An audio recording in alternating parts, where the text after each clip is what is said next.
Bienvenue à notre émission Coffre aux idées, l'autorité. Un mot qui passe très mal chez nous. Pourquoi ne pouvons-nous pas vivre ce que nous croyons être bon par rapport à la parole de Dieu? Aujourd'hui, nous allons discuter de la place de l'autorité que Paul voulait mettre en place au niveau de l'église de Galatie, avec Émile, Denrick, Maël et Carole. Nous allons prier avec Carole. De l'occasion que tu nous donnes de pouvoir discuter autour de ta parole. Que ton Saint-Esprit puisse nous guider durant les minutes qui vont suivre afin que nous puissions discuter correctement de ce que tu nous donnes à étudier. Que tu puisses aussi bénir les téléspectateurs qui auront à nous voir et que tu puisses fortifier chacun de nous sur ce plateau. Au nom de Jésus, pour la gloire de ton Seigneur. Amen. Amen. Amen. Pour commencer, nous allons ouvrir notre Bible dans Galates 1, les versets 1 à 5. Galates 1, les versets 1 à 5. Galates 1, les versets 1 à 5. Paul, apôtre, non de la part des hommes, ni par un homme, mais par Jésus-Christ et Dieu le Père qui l'a ressuscité des morts. Et tous les frères qui sont avec moi aux églises de Galatie, que la grâce et la paix vous soient données de la part de Dieu le Père et de notre Seigneur Jésus-Christ, qui s'est donné lui-même pour nos péchés, afin de nous arracher du présent siècle mauvais, selon la volonté de notre Dieu et Père. À qui soit la gloire au siècle des siècles. Amen. Paul s'adresse aux églises de la Galatie. Lorsqu'il s'adresse à ces églises, pensez-vous qu'il soit déjà passé là? Oui, Paul est déjà passé dans les églises de la Galatie. Parce qu'à mon avis, pour écrire une lettre, parce que les lettres que Paul écrivait, c'est en fonction des situations, de les exhorter ou pas. Donc c'est qu'il savait très bien, il les connaissait suffisamment bien pour écrire une lettre qui réponde à leurs besoins. Tout à fait. Et pour écrire Maël, au verset 6, toujours de Galates 1, il est dit « Je m'étonne que vous vous détourniez si promptement de celui qui vous a appelé par la grâce de Dieu pour passer à un autre évangile. » Tout à fait. S'il parle de détournement, c'est qu'ils étaient déjà au courant de Paul est déjà passé dans les églises de Galatie. Il a prêché la parole de Jésus, qui était Jésus, ce que Jésus a fait pour eux. Et là, il apprend une nouvelle. Il apprend qu'au niveau des églises de Galatie, ces personnes ont décidé d'écouter, je dirais, une autre voix. Et Paul décide d'écrire cette épître aux Galates afin de leur faire comprendre certaines choses, comprendre qu'ils sont dans l'erreur. Lorsque nous sommes dans l'erreur, lorsque nous commettons une faute, est-ce que nous aimons facilement qu'on nous reprenne? Non. Pourquoi? Le moi, ça dérange. Ensuite, ça passe pas, ça passe mal. Pourquoi? Parce que ça va à l'encontre de ce qu'on pensait être juste et bon. Et là, c'est ce qui se passe avec au niveau des églises de Galatie. Paul écrit cette épître, cette lettre, qui va déranger automatiquement.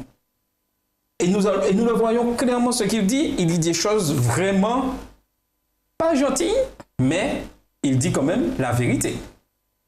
Mais pas gentil. Ça dérangera toujours si c'est pas... C'est vrai. Personne n'aime les remontrances. Personne n'aime ça. Et nous allons le lire à partir du verset 7 du premier chapitre des Galates jusqu'au verset 9. non pas qu'il y ait un autre évangile, mais il y a des gens qui vous troublent et qui veulent renverser l'évangile de Christ. Mais quand nous-mêmes, quand un ange du ciel annoncerait un autre évangile que celui que nous vous avons prêché, qu'il soit anathème. Nous l'avons dit précédemment et je le répète à cette heure. Si quelqu'un vous annonce un autre évangile que celui que vous avez reçu, qu'il soit anathème. Et là, je trouve que ces deux versets sont en relation avec la dernière leçon qu'on a vue dans le questionnaire précédent, les faux prophètes. Les faux enseignants. Tout à fait. Au niveau des églises de Galatie, ils vivaient quelque chose, je dirais, de critique. Ils avaient entendu parler de la parole, ils avaient cru, ils avaient accepté. Paul avait baptisé plusieurs personnes. Et là, il se trouve un problème. Au milieu de ces membres, il y a des hommes qui apportent, je dirais, un autre évangile. Et Paul doit remettre de l'ordre. Et j'aime bien ce qu'il dit au verset 8. Mais quand nous-mêmes, quand un ange du ciel annoncerait un autre évangile que celui que nous vous avons prêché, qu'il soit anathème. C'est fort le mot anathème là. Ça veut dire rejeté, mis de côté. Le mot en soi, c'est qu'il soit maudit. Donc c'est très fort. Oui, c'est considéré comme un paria en fait. C'est ça. C'est-à-dire qu'on ne doit même pas... Mais comment un ange du ciel, on aurait pu croire à cet ange. Pourquoi lui il considère que ce sera un blasphème, quoi? Parce qu'il y a N'oublions pas que Jésus a été tenté par Satan lui-même. Et Jésus a pu discerner cela par rapport au message qu'il était venu présenter. Donc c'est ça en fait. Il ne faut pas oublier que des anges ont été... Déchus. Ils ont été déchus, mais ils ont été rejetés du ciel. Voilà. Donc il y a des anges qui tournent là et qui peuvent venir à côté n'importe quoi. Voilà. Et puis il ne faut pas oublier aussi, il y a quelque chose qui est on voit toujours, quand on parle de démons, entre guillemets, des anges, on voit toujours des êtres noirs, vilains, qui ont des queues, etc. Il faut faire attention parce que, comme on dit, on n'attire pas des mouches avec du vinaigre. Oui. Donc souvent, ce sont des choses qui nous plaisent, des choses que nous entendons qui vont dans notre sens et qui peuvent complètement nous tromper. Il faut faire très attention et apparemment, les Galates étaient tombés dans ce piège d'entendre des choses qui ont été dans leur sens. On dit qu'ils les caressaient dans le sens du poil. Et du coup, ils n'ont pas su faire la différence. Et c'est là que Paul, rapidement, il veut remettre les pendules à l'heure et dire « Attention !» Même si c'est quelqu'un qui vous semble de bon aloi, entre guillemets, quelle que soit la personne, et il dit même quand nous-mêmes. Donc ça veut dire qu'il implique même ceux qui travaillent avec lui dans la propagation de l'évangile. Même si c'est nous qui venions vous dire autre chose, attention. Tout à fait. Il faut Paul insiste sur, je dirais, le départ lorsque vous avez connu qui était Jésus. Et quand il dit, moi-même, si je venais vous dire autre chose, vous devriez me considérer comme rejeté, comme maudit. Alors, aujourd'hui, est-ce que c'est aussi facile d'être à contre-courant? C'est très facile d'être à contre-courant. Parce que la nature humaine n'est pas une nature qui s'intéresse aux choses spirituelles. C'est un effort que nous faisons avec la puissance et l'aide du Saint-Esprit pour que nous puissions nous intéresser aux choses de la Bible. Mais ici, on voit très bien que Paul veut remettre Jésus-Christ au centre de l'évangile. Et on voit que ce problème-là, on le retrouve également aujourd'hui dans nos églises, où il y a beaucoup d'évangiles qui sont soi-disant des choses bibliques. On veut faire croire aux gens que telle vérité doit être acceptée pleinement, mais quand on analyse bien la chose, on voit très bien que Jésus-Christ n'est pas au centre de cet évangile-là. Donc, il faut toujours faire attention et pouvoir discerner justement, pour pouvoir discerner entre ce qui est bon et ce qui est mauvais, il faut d'abord connaître la vérité. Tout à fait. Et je rejoins Danric. En clair, Paul nous a ramené les églises de la Galatie et nous-mêmes à ne pas nous fier à la parole de l'homme, mais à revenir à Christ. En fait, de ne pas se fier à la parole de Paul lui-même en tant que évangéliste, en tant que messager, ou même de nos pasteurs étant, mais de nous référer à la vérité, à la parole biblique, pour savoir ce qui est bien juste et de ne pas se contenter. Et c'est très important, je me rappelle, quand j'étais au club des éclaireurs, il y a un chef guide qui nous a dit, même si c'est vos parents qui vous disent quelque chose et c'est pas en accord avec la Bible, eh bien, il faut savoir ce que tu dis, même de ses parents. Tu vas toujours les honorer, mais quand tu sais que tu connais la vérité, il faudra faire ce choix-là de ne pas les Et épouser. Paul dit à la fin du verset 10, « Si je plaisais encore aux hommes, je ne serais pas serviteur de Christ. » Ça veut dire que dans notre service vis-à-vis de Dieu, dans nos communautés, nous ne servons pas des hommes. Je ne suis pas là pour faire plaisir, me faire aimer par... C'est bien l'amour, nous sommes là pour nous aimer les uns les autres. Mais je dois tout faire pour refléter l'amour du Christ. Et c'est sûr, dans le monde où nous vivons avec le bien et le mal dans ce conflit-là, il y aura de la résistance. Et le plus souvent, c'est un reste, l'Église adventiste, auquel on cherche le plus souvent à, je dirais, à dire que ça devient sectaire parce que ça ne va pas dans le sens de la majorité. Donc, au sein de l'Église, cela aussi arrive où on a l'impression que vous me suivez le sens, le vent des choses, et puis que tout ira bien. Mais si ça va à l'encontre de la parole de Dieu, je ne peux pas me taire.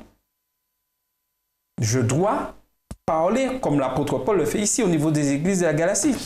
Et effectivement, c'est vrai ce qu'on dit, mais ça montre aussi encore, ça met l'accent sur ce côté individuel qu'on a et qu'on devrait avoir de la parole de Dieu. Et comme disait Denis tout à l'heure, on doit justement connaître cette vérité parce que c'est le seul moyen de pouvoir se démarquer. Et en quelque part, Paul leur dit là qu'il faut apprendre à se démarquer. Il ne faut pas suivre, c'est pas faire plaisir aux hommes parce que les gens ont dit qu'il faut suivre. C'est parce que vous connaissez celui qui vous a appelé. Donc, vous connaissez Christ, c'est comme ça qu'on va réussir. Et aujourd'hui, quel que soit dans nos communautés, nos groupes d'amis, etc., nous devons aussi apprendre à nous démarquer pour la gloire de Dieu. C'est important parce que nous ne sommes pas là justement pour nous faire flatter, pour que les gens nous aiment plus, pour que ceci, pour que cela. C'est pas ça. Nous ne sommes pas là pour flatter notre orgueil, mais pour toujours, en toutes circonstances, révéler la gloire de Dieu. Et ça, c'est quelque chose de très difficile à faire, dans le sens où souvent, on n'aime pas être mis à part. On n'aime pas la différence. On n'aime pas se sentir différent. Et souvent, par rapport à cette peur de la solitude, on se laisse un petit peu aller, voilà, par le vent et tout, au gré de ce qui se passe. Et c'est dangereux. Et c'est là que Paul leur dit, attention. Tout à fait. Et c'est là aussi, parce que ce n'est pas parce que, parce que la direction de l'Église va dans un sens que c'est automatiquement bon. Il faut que nous puissions regarder ce qui se fait de Dieu. Par rapport à la connaissance de la parole de Dieu. Tout à fait. Ce n'est pas parce qu'on annonce un grand événement au niveau de l'Église que ça veut dire que ça correspond à la volonté de Dieu. Et si je le vois, je peux le prouver par la parole de Dieu, je dois pouvoir le dire que ça ne va pas. Et puis moi aussi, je pense que pourquoi tous ces problèmes découlent au niveau de l'Église, on disait dans la leçon précédente, la connaissance, je pense qu'on a beau lire en fait l'histoire de Jésus, mais on n'a pas encore compris ce qu'il a réellement vécu. Parce qu'il y a lire comme une histoire et s'approprier vraiment de ce qu'il a vraiment vécu, parce que quand on dit, comment dire ça, quand on parle de persécution et tout, Jésus dit à ses disciples, je ne sais pas dans quel livre, mais le monde vous... comme je suis pas une très bonne mémoire, mais comme le monde vous a haï, enfin, comme le monde m'a haï, on vous... Voilà, je sais pas, voilà. Donc, je pense qu'il faut se mettre en tête que de toute façon, quand on suit Dieu, on sera mis à part.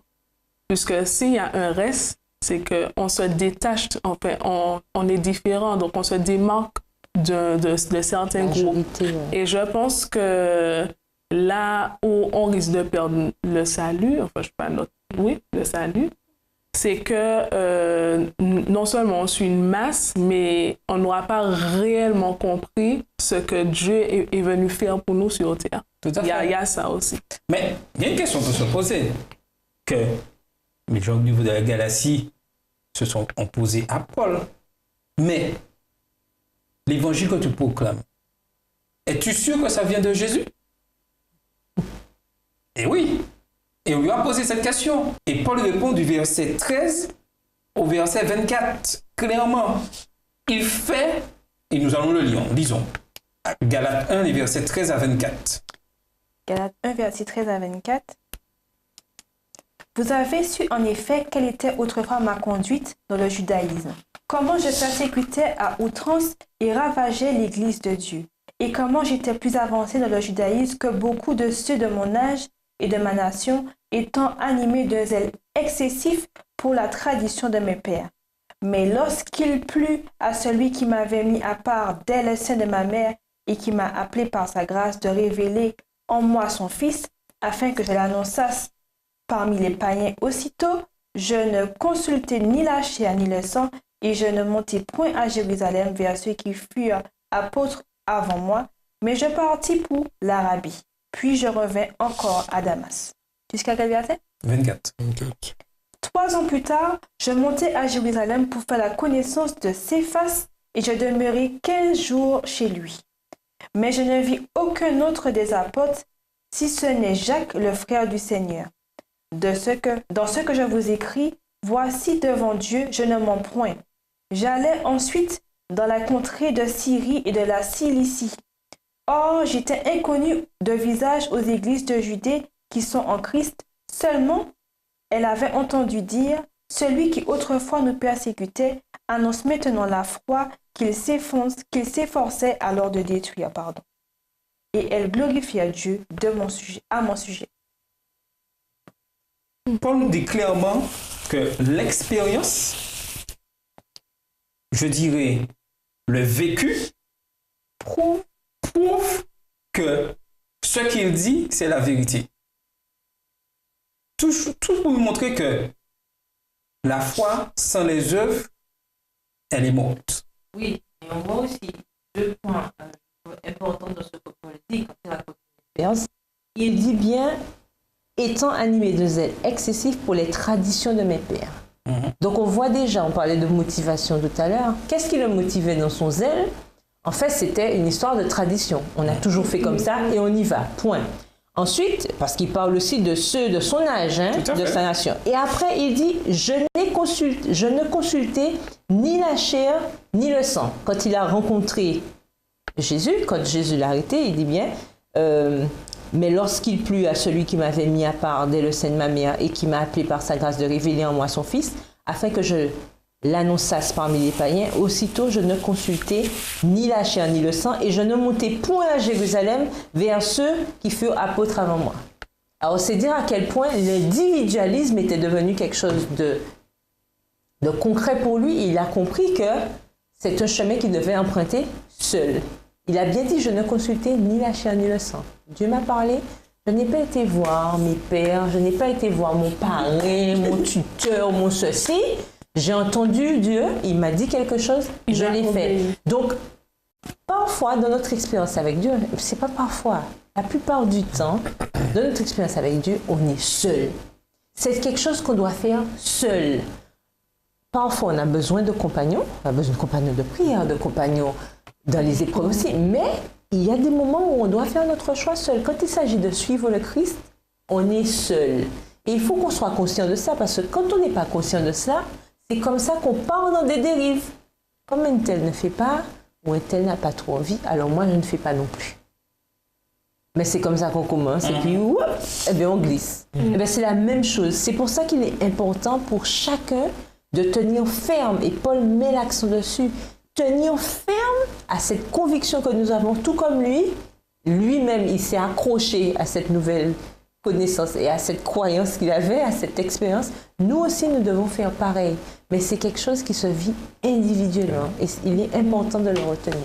Comme Paul nous dit, une fois qu'il a reçu l'appel de Dieu, il n'est pas allé à Jérusalem, mais il a dû parler aux gentils, aller vers les Galates pour leur annoncer la nouvelle. Donc en fait, il fait bien comprendre aux églises de la Galatie que le message qu'il a reçu, c'est quand il est sorti directement de l'appel de Christ. Donc en fait, il n'a pas eu de détour, il n'a pas fait sa volonté, et que ce qu'il a reçu, c'est exactement ce que Dieu lui a imposé de dire. Et c'est ce qui prouve aux Galates que sa parole est directement énoncée de Dieu. Voilà. Donc aussi, élément important que vous le reconnaîtrez à leur fruit.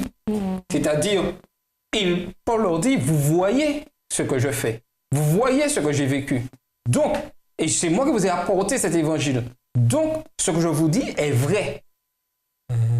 Et tout ceci pour vous montrer par rapport à ce que le trimestre dernier et Pierre disait par les défauts docteurs, vous les reconnaîtrez à leurs fruits. Nous le voyons.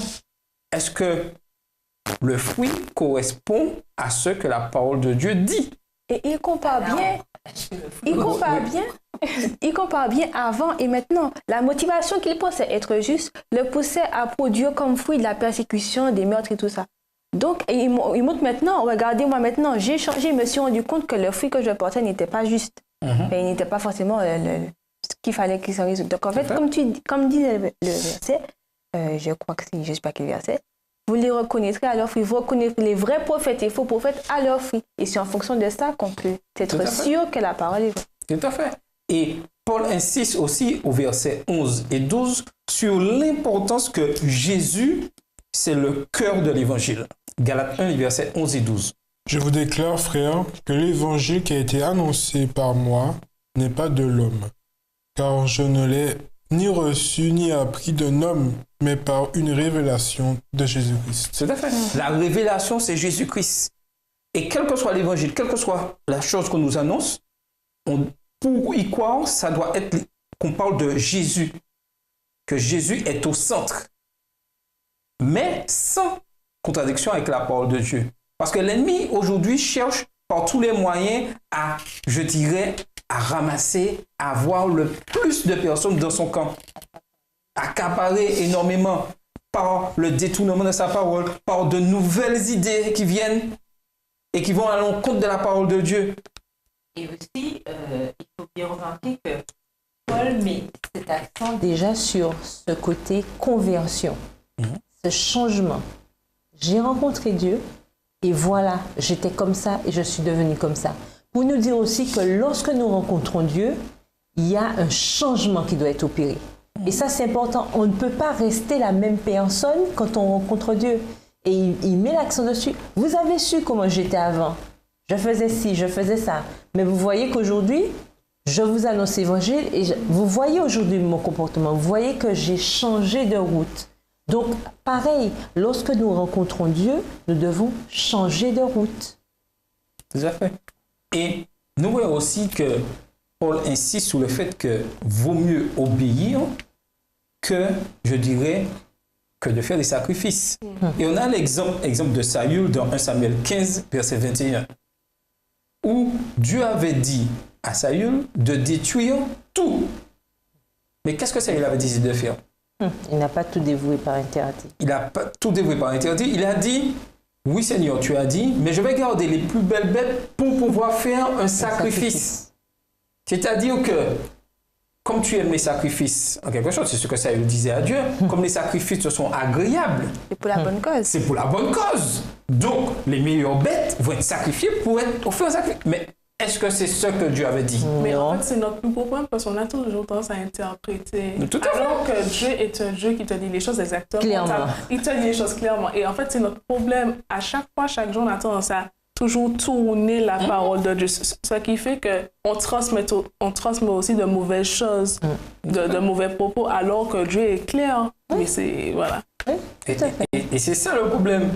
Qu'on aime ajouter, je dirais compléter les choses à notre manière. Et chaque fois qu'il y a une mauvaise interprétation, ça a toujours créé des catastrophes. Tout à fait. À chaque fois. Quand on regarde les histoires dans la Bible, quand on regarde les différentes expériences des hommes dans la Bible, ça a toujours été ça. J'interprète à ma manière, je me casse les dents. Je prends un exemple au niveau de nos églises, au niveau des dîmes et offrandes. L'Éternel a dit de donner 10% et d'offrir les offrandes. Mais nous disons, oui Seigneur, aujourd'hui au niveau de la dîme, les pasteurs ne font pas leur boulot, c'est mal utilisé, donc je vais prendre cet argent et je vais aider les... Mais est-ce que c'est ce que Dieu nous a dit? Non. Il nous a pas dit d'interpréter les choses, peut-être quoi qu'on fait? Non. Remettez la dîme et le reste, je me charge du reste. C'est pas à nous d'interpréter que l'argent est mal utilisé, mal servi, les serviteurs de l'Éternel ne font pas. Ce n'est pas.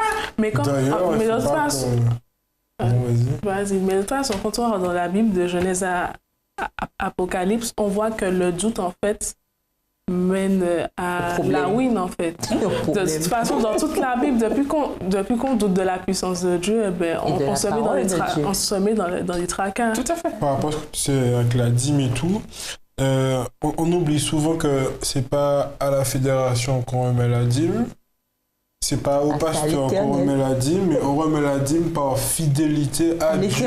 Voilà. Point final. Et même si que d'autres personnes peuvent dire le contraire en disant que ouais, nous, dans le cas où l'Église ne ferait pas le travail, on peut faire une espèce de détournement de dîme. Encore une fois, ce n'est pas biblique, c'est pas ce que Dieu demande. C'est à Dieu qu'on remet la dîme, point final. Tout à fait. Et c'est ça, l'esprit. C'est un exemple que j'ai donné du détournement de la vérité. De la vérité. Oui, bien sûr. Pourquoi? Parce qu'on veut interpréter les choses comme ça nous arrange. Oui, mais. Ah, c'est bon, j'allais rien dire. Comme ça nous arrange. Voilà. En fait, c'est ça. On aime toujours des choses qui vont dans notre sens. Entre parenthèses, entre nous. Parce qu'on dit qu'on reconnaît au fruit. Mais si on fruit, on pense que très bien, on vole. C'est pas bon parce qu'on vole, ça donne pas la dîme. Mais ça donne un fruit de voler. Non, tu veux dire si on rend pas la dîme, on vole à l'Éternel. Soit on vole, soit on ment. Parce qu'on s'est engagé à donner. Voilà, on s'est engagé à donner. Donc, comme Dieu dit, on reconnaîtra les bons et les mauvais au bon fruit. Si c'était la bonne chose, disons, je ne donne pas parce que pour telle et telle raison. Hein. Eh bien, ça doit donner le bon fruit. Et ça ne donne pas le bon fruit. Alors, c'est pas bon. Déjà, on ne doit même pas aller dans ce sens-là parce que la parole de Dieu dit ça. Il faut absolument se rappeler que ce que la parole dit, c'est ça. Et c'est là que Paul veut mettre l'accent cette semaine quand il parle d'autorité. L'autorité de Dieu, c'est l'autorité de Dieu, point. Les hommes n'ont pas à venir mettre le grain de sel dans ce que l'Éternel a dit. L'Éternel parle, on s'exécute. Ouais, donc, l'autorité, c'est la Bible. Les hommes chercheront toujours à interpréter les choses, à vouloir arranger les choses à leur manière. Nous avons cette tendance facilement à accepter ce qui plaît à nos oreilles, ce qui plaît à nos sens. Et ce qui est bizarre, ce qui est le plus triste, c'est parfois des hommes nous demandent des choses plus difficiles qu'on arrive à faire, alors que Dieu nous demande quelque chose de très facile et on n'arrive pas à faire. Donc on a un sérieux problème. On a un sérieux problème. Le temps, même par rapport au sabbat aussi. Au début, le sabbat, tout le monde savait ce que c'était. Le sabbat, c'était le samedi, point. Au fil du temps, chaque personne a voulu interpréter à sa manière. Et au final, certains ont décidé que ce serait le dimanche. Voilà. Au fil du temps. Parce que chaque personne a voulu mettre son interprétation. Mais je vais encore plus loin. Lorsque je vais à l'église, je vais rencontrer qui? L'Éternel. L'Éternel. Aujourd'hui, on a l'impression qu'on va simplement à l'église comme on allait au marché. Voilà, exactement.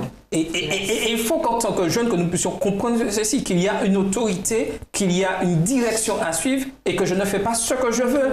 C'est ce que Paul dit quand il parle aux églises de la Galatie.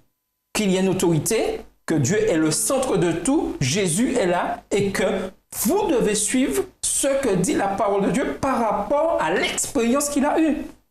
Et l'expérience des autres, l'expérience de nos pionniers doit nous servir en tant que jeunes aujourd'hui afin de pouvoir vivre notre christianisme en tant qu'adventistes du 7e jour aujourd'hui au 21e siècle. Il est important que nous puissions comprendre cela, être des jeunes fidèles à la parole de Dieu, suivant l'autorité et même si cela nous paraît difficile, même si nous sommes les seuls, mais avec la grâce de Dieu, pouvoir y arriver. Et placer Dieu toujours à la première place par rapport à nos choix. Tout à fait. Soyons toujours fidèles à la parole de Dieu, étudions-la, connaissons-la vraiment et laissons le Saint-Esprit nous diriger chaque jour et nous remporterons de grandes victoires pour la gloire de Dieu. C'était votre émission Coffre aux idées. Amen.